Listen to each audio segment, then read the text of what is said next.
Hello बच्चा लोग, कैसे हैं आप लोग। तो बच्चे, आप सबको पता है कि हमारी जो एमसीक्यू की सीरीज़ चल रही है फूड न्यूट्रिशन एंड हाइजीन की, उसमें ये हमारा दूसरा वीडियो है और इसमें भी हम 30 क्वेश्चन देखने वाले हैं, ठीक है। और यूनिट थर्ड यानी 1000 ऑफ न्यूट्रिशन से ये क्वेश्चन हम देख रहे हैं। तो इसके बाद हम दूसरा यूनिट शुरू करेंगे। तो एक काम करिए, आप लोग ना बहुत ज़्यादा आलस करते हो और क्वेश्चन कितना आपका सही हुआ रिप्लाई नहीं करते हो, ठीक है। हालांकि मेरा काम है क्वेश्चन डालना, मैं डाल दे रहा हूँ, बाकी आप देख लीजिएगा। अगर आप लिखेंगे तो आपको एहसास होगा कि आपको कितना अभी आ रहा है और कितना आपको मेहनत करना है, क्योंकि इसमें जो बच्चा फेल हो जाता है, देखो बच्चों, एकदम फेल हो जाता है। तो ध्यान से पढ़ लिया करो, ठीक। चलो, आप लोगों को ये बताना है कि आपके क्वेश्चन कितने सही हैं। तो पहले क्वेश्चन पे चलते हैं। बच्चा पूछा हुआ है कि बीसीजी का टीका किस रोग की रोकथाम के लिए दिया जाता है। इसमें कई सारे रोग दिए हुए हैं, जैसे कर्णफरे हो गया यानी हियरिंग लॉस हो गया, तपेदिक मतलब कि ट्यूबरकुलोसिस टीबी हो गया, पोलियो मतलब पोलियो हो गया, पीलिया जॉइंडिस हो गया। तो इसमें से तो बीसीजी का टीका क्यों लगाते हैं, किस रोग से बचाव के लिए, तो इसमें हो जाएगा ट्यूबरकुलोसिस यानी तपेदिक से बचाव के लिए। चलिए बच्चा, चलते हैं दूसरे क्वेश्चन पे। पूछा हुआ है बच्चे को मसला हुआ ठोस पूरक भोज्य पदार्थ कब देना चाहिए। देखो बच्चे, मैंने आप सभी को बताया है कि 6 महीने तक बच्चे को माँ के दूध के अलावा कुछ भी नहीं देना चाहिए। लेकिन जैसे ही 5वें 6ठे महीने का बेबी हो जाता है, तो हम लोग क्या करते हैं ना, उसे दलिया वगैरह या दाल का जूस वगैरह ऐसा कुछ देने लगते हैं, ताकि उसके जो शरीर की जो एनर्जी रिक्वायरमेंट है वो पूरी हो जाए। क्योंकि 6 महीने बाद जब बच्चा बड़ा होता है तो उसको माँ के दूध के अलावा भी थोड़ा और कैलोरी चाहिए होती है ना।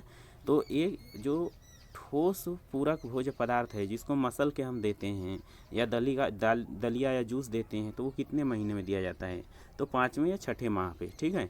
चलिए तीसरे क्वेश्चन पे चलते हैं। बच्चा पूछा हुआ है कि पूरे बाल्यावस्था में खनिज लवण की आवश्यकता होती है।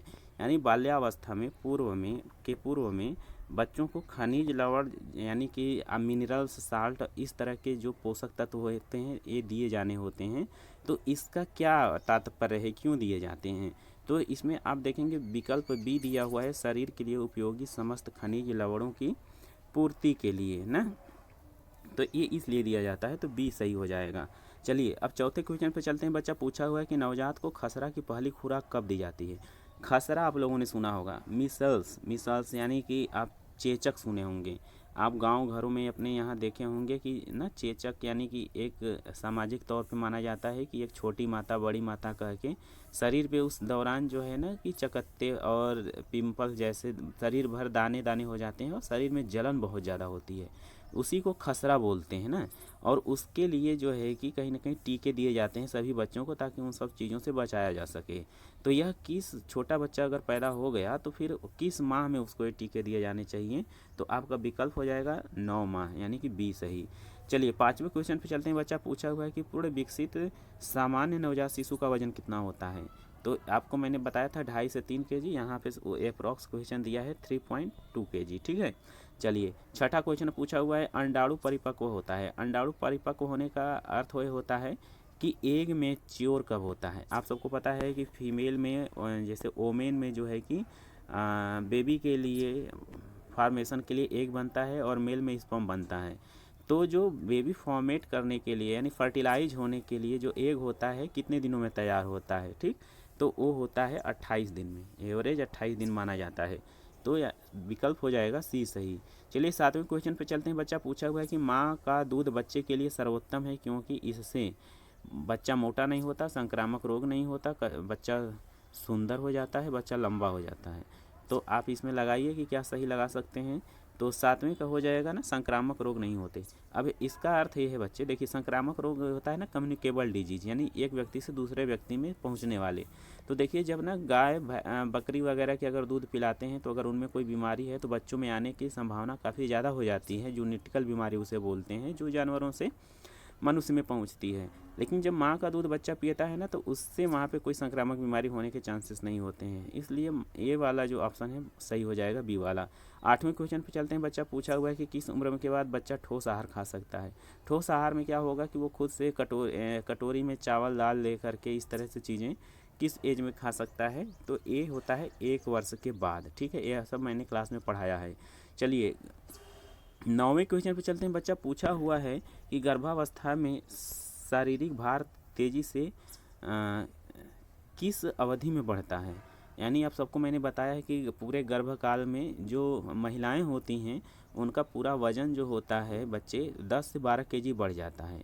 तो अब ये वज़न बढ़ता क्या है, कब है, तो मैंने बताया है कि फर्स्ट ट्राइमर यानी कि प्रेगनेंसी के पहले 3 माह जो होते हैं उसमें उतना बॉडी वेट नहीं बढ़ता है। लेकिन जैसे ही 3 माह बीत जाता है उसके बाद 1-1.5 kg जो है पर मंथ बढ़ने लगता है वज़न, और ये पूरा जा कर के 6 महीने तक 10-12 kg हो जाता है। ठीक है, तो इसका हो जाएगा 3 महीने के बाद, यानी फर्स्ट ट्राइमर के बाद या 3 महीने के बाद कह सकते हैं। चलिए 10वें क्वेश्चन पे चलते हैं। बच्चा पूछा हुआ कि शैशवावस्था में शिशु के कैलोरी संबंधी आवश्यकता होती है, यानी कि जब ना शिशु होता है यानी छोटा बच्चा होता है जन्म के दौरान, तो उसमें ना क्या क्या जो है कि कैलोरी की आवश्यकता किस एज में होती है। तो प्रथम 3 माह में 120 कैलोरी प्रति किलोग्राम शरीर भार के अनुसार होती है। दूसरा है 6 माह से 1 वर्ष तक 100 कैलोरी प्रति किग्रा शरीर के भार के अनुसार होती है। डी पूछा है 3 से 6 माह में 110 कैलोरी प्रति किग्रा शरीर के भार होती है। और सी है यहाँ पे, ये सभी कथन सत्य हैं, तो ये सी सही हो जाएगा, ये सभी सही डेटा हैं। चलिए 11वें क्वेश्चन पे चलते हैं। बच्चा पूछा हुआ है कि गर्भावस्था के समय महिला को कितने टीके लगवाए जाते हैं। तो मैंने आपको बताया है कि 2 टीके लगवाए जाते हैं। चलिए 12वां क्वेश्चन है, पूछा हुआ है कि संपूर्ण गर्भकालीन अवस्था लगभग कितने दिन की होती है। तो ये पिछले वीडियो में भी शायद एक क्वेश्चन आया था, और इस समय भी है 270 से 280 दिन होता है, या 9 माह बोल सकते हैं, या 36 से 38 सप्ताह बोल सकते हैं। तो आप देख लीजिए कि दिन पूछा है, सप्ताह पूछा है, या माह पूछा है।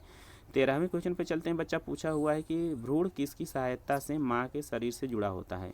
तो बच्चे फीटस यानी कि जो मम्मी के पेट में बच्चा होता है, तो भोजन लेने के लिए मम्मी के पेट से जुड़ा होता है, यानी मम्मी जो भोजन लेती हैं तो उन्हीं के माध्यम से बच्चे के अंदर जाता है। तो जो माँ और बच्चे के बीच में जो एक लिंक है, जो एक ना रास्ता है, जुड़ाव है जो, तो वो जो है कि किस से जुड़ा होता है। तो आप यहाँ पे होगा ये नाभि नाल। नाभि नाल मतलब अब जब बच्चा पैदा होता है ना, तो टीवी वगैरह में देखे होंगे कि बच्चे का जो नाभि होता है वो मम्मी के प्लेसेंटा से जुड़ा होता है, तो उसको नाभि नाल बोलते हैं। तो इसी से ना बेबी जो होता है जुड़ा होता है माँ से। चलिए 14वें क्वेश्चन पे चलते हैं। बच्चा पूछा हुआ निषेचन की क्रिया कहाँ होती है। निषेचन इन द सेंस कि फर्टिलाइजेशन कहाँ पे होता है।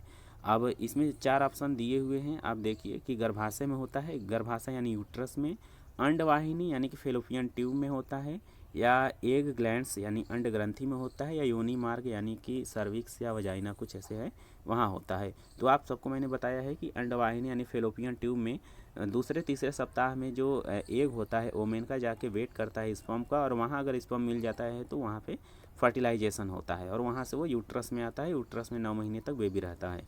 चलिए 15वें क्वेश्चन पे चलते हैं। बच्चा पूछा हुआ है कि कौन सी अवस्था स्तनपान की अवधि की नहीं है, यानी कि जो प्रथम 40 दिन है, 40 दिन से 6 माह तक है, विस्तारित स्तनपान है, या फार्मूला आहार है। तो फार्मूला आहार जो है ये हम अलग से बॉटल का दूध पिलाते हैं, ये स्तनपान का स्टेज नहीं है। 16वें क्वेश्चन पे चलते हैं। बच्चा पूछा हुआ है शिशु को आवश्यक कैलोरी न मिलने पर उसका वजन किस गति से बढ़ता है। तो धीमी गति से बढ़ता है। शिशु जो तीव्रता से बढ़ता रहता है माँ का दूध पीने के बाद, अगर नहीं मिलता है तो कहीं ना कहीं वो जो है कि धीमा से बढ़ता है, धीरे धीरे। 17वां क्वेश्चन बच्चा पूछा हुआ है कि अस्थियों के निर्माण तथा मजबूती के लिए क्या आवश्यक है। लोहा है, लोहा देखो, लोहा मतलब आयरन है, नहीं कि छड़ खा जाएं, हाँ चम्मच कटोरा खा जाए लोहे का। लोहा मतलब होता है आयरन का एक पोषक तत्व, आयरन होता है। प्रोटीन हो गया, आयोडीन हो गया, कैल्शियम हो गया। तो आप सबको पता है इसमें सबसे बेस्ट कैल्शियम है। चलिए 18वें क्वेश्चन पे चलते हैं। बच्चा पूछा हुआ है कि गर्भावस्था का तीसरा प्रमुख लक्षण क्या है, यानी कि अगर कोई महिला अगर प्रेग्नेंट हैं तो उसके क्या लक्षण हैं। कई तीसरा लक्षण क्या है। जी मिचलाना तो है ही, योनिस्राव भी है, तो तीसरा वाला है आपका बार बार पेशाब आना, ये गर्भावस्था का लक्षण है। अब ऐसा ज़रूरी नहीं है कि जिसको बार बार पेशाब आए उनके प्रेगनेंसी है, और भी रीजन हो सकते हैं, ये सिर्फ उनमें से एक लक्षण है। 19वें क्वेश्चन पे चलते हैं। बच्चा माँ के दूध में कितनी ऊर्जा होती है। तो 70 कैलोरी होती है, और आप देख लीजिएगा, ठीक है, ऑप्शन बाकी। चलिए 20वें क्वेश्चन पे चलते हैं। बच्चा पूछा हुआ है कि प्रत्येक लिंग कोष के में क्रोमोसोम्स में जोड़ों की संख्या क्या होती है। यानी कि पूछा है ना कि जो भी मनुष्य होते हैं उनमें जो है कि क्रोमोसोम्स क्या होता है ना कि एक बायोलॉजिकल बॉडी पार्ट होता है। अब इसमें क्या होता है कि ये डिसाइड करता है कि लड़का होगा या लड़की होगी, तो वो क्रोमोसोम से ही डिसाइड करता है ना। तो ये क्वेश्चन पूछा जाता है। तो 23 जोड़े होते हैं मनुष्यों में, 23 जोड़े क्रोमोसोम्स होते हैं। 21वां क्वेश्चन है, पूछा है कि शैशवावस्था में प्रोटीन की अधिक आवश्यकता क्यों होती है। तो इसमें हो जाएगा ए, शारीरिक वृद्धि एवं विकास की अधिक दर के कारण। ठीक, शैशवावस्था में प्रोटीन की ज़्यादा आवश्यकता होती है। 22वें क्वेश्चन पर चलते हैं। बच्चा पूछा हुआ है कि कौन सा एक बाल विकास को प्रभावित करने वाला कारक नहीं है, यानी कि शिशु डेवलपमेंट को, चाइल्ड डेवलपमेंट को कौन सा इफेक्ट नहीं करता है। तो इसमें हो जाएगा आयु, आयु ये जो है कि इसमें नहीं है। आनुवंशिकता है, हार्मोन से पोषण है, आयु नहीं है। तो इसमें क्वेश्चन बच्चा पूछा हुआ है कि माँ के दूध में विद्यमान प्रोटीन होती है, माँ का जो दूध होता है ना उसमें अलग ही प्रोटीन होती है, उसका नाम होता है लैक्टोएल्बिन तथा लैक्टोग्लोबुलिन। ठीक है, तो बी सही हो जाएगा। चलिए क्वेश्चन पूछा है बच्चा 24वां, रक्त परिसंचरण में अंतर गर्भावस्था के कौन कौन से माह तक आता है। रक्त परिसंचरण का अर्थ होता है ब्लड सर्कुलेशन। देखो बॉडी में ब्लड सर्कुलेशन कंटिन्यू होता रहता है, लेकिन प्रेगनेंसी के दौरान बहुत सारे हार्मोनल चेंजेज होते हैं बच्चे, तो उसमें ना बहुत बार रक्त परिसंचरण यानी ब्लड सर्कुलेशन में ना अंतर आ जाता है। तो ये जो होता है कहीं ना कहीं 5वें या 6ठे महीने प्रेगनेंसी के उस समय बहुत ज़्यादा होता है, यानी कि ब्लड सर्कुलेशन कभी ज़्यादा कभी कम ऐसे होने लगता है। ठीक है, तो डॉक्टर वगैरह से मिलना चाहिए हमेशा। तो चलिए 25वें क्वेश्चन पे चलते हैं। बच्चा पूछा हुआ है, थोड़ा सा देख लीजिएगा, हिंदी है इसमें, इंग्लिश तो इस बार नहीं है, अगली बार डालेंगे। यहाँ थोड़ा सा वर्ड समझिएगा, यहाँ स्त्री पढ़ सकते हैं लेकिन यह है स्त्री। स्त्री के अंडाशय में कौन से हार्मोन्स निर्मित होते हैं, यानी कि जो उनका अंडाशय है उसमें जो है कौन कौन से हार्मोन्स बनते हैं, ओवरी में हार्मोन्स कौन कौन से बनते हैं। प्रोजेस्टेरोन बनता है, एस्ट्रोन बनता है, रिलैक्सिन बनता है, या उपर्युक्त सभी। ठीक है, एस्ट्रोजन होगा यहाँ, एस्ट्रोन नहीं एस्ट्रोजन होगा। ठीक है, यहाँ पे देख लीजिएगा, तो ये सभी बनते हैं। ठीक है, क्योंकि देखिए प्रोजेस्टेरोन जो होता है ना, ये क्या करता है, एग मैच्योर करता है। एस्ट्रोजन जो है प्यूबर्टी के दौरान ये जो है कि चीज़ें मेंटेन करता है। रिलैक्सिन जो होता है ना, जब बेबी जो है डिलीवरी होने लगती है तो उस दौरान रिलैक्सिन हार्मोन्स जो है कि माँ के दिमाग को शांत करता है या उनके पेन को कम करता है। ठीक, ये सब हार्मोन्स सब महिला में रिलीज होते हैं। ठीक, 26वें क्वेश्चन पर चलते हैं। बच्चा पूछा हुआ है कि शिशु का प्रारंभिक आहार है। अब शिशु का प्रारंभिक आहार तो आप सबको पता है माँ का दूध ही है। 27वें क्वेश्चन पर चलते हैं। बच्चा पूछा हुआ है कि किस विकास की गति गर्भकालीन अवस्था में तीव्र होती है।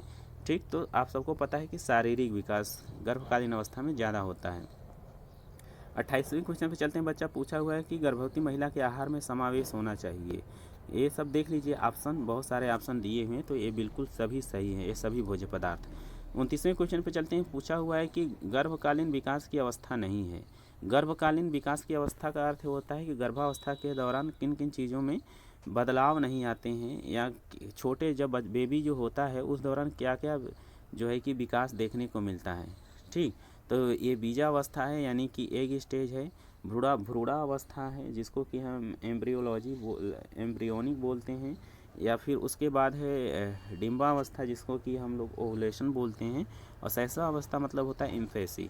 तो इसमें से जो है शैशवावस्था का ये जो है गर्भकालीन विकास नहीं, गर्भकालीन के बाद की बात है शैशवावस्था। ठीक है, तो ये हो जाएगा, इसमें से नहीं है। 30वें क्वेश्चन पे चलते हैं। बच्चा पूछा हुआ है कि बच्चे को दूध पिलाने का सही तरीका क्या है। लेट कर, बैठ कर, कभी लेट कर कभी बैठ कर, कैसे भी। तो आप सबको मैंने बताया कि आराम से माता पालथी मार के बैठ के बच्चे को स्तनपान करा सकती हैं, ये सब मैंने क्लास में करा दिया है। तो बच्चे यहाँ तक हो गए 30 क्वेश्चन कंप्लीट। बाकी के जो क्वेश्चन होंगे हम अगली वीडियो में लेकर आएंगे, और इस बार शायद ये यूनिट ख़त्म हो जाएगा तो दूसरे यूनिट को हम शुरू करेंगे। ठीक, तो आज की वीडियो में हम यहीं तक, इस वीडियो को में इतने क्वेश्चन को हैं, और आगे की वीडियो में हम बाकी बातें करेंगे। अपने परिवार का और पर्यावरण का ख्याल जरूर रखिए। इसको देख लीजिएगा, जितने क्वेश्चन आपके सही होंगे ज़रूर लिखिएगा। ठीक है, तो चलिए अभी के लिए इतना ही, मिलेंगे नेक्स्ट वीडियो में, तब तक के लिए जय हिंद।